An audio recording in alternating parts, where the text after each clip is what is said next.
2 رکعت نماز حضرت زینب میخوانیم به مناسبت ولادت ایشون. اگر حاجت میخوای، گرفتاری، مشکل داری، حتما متوسل بشو خانم حضرت زینب و ایشونو به جان برادرشون آقا ابا عبدالله الحسین قسم بده که انشاءالله حاجت دلتونو بده، حاجت روا بشی.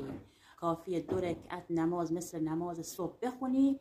بعد از اینکه نماز رو تموم کردی 69 مرتبه به اسم ابجد خانم حضرت زینب صلوات بفرست و 510 مرتبه بگو یا حی یا قیوم و 21 مرتبه بگو السلام علیک یا بنت امیرالمومنین رحمت الله.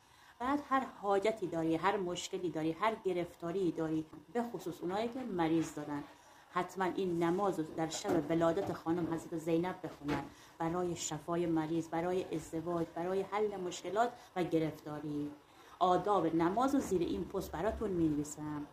به عشق خانم حضرت زینب کبرا بنویس یا حسین.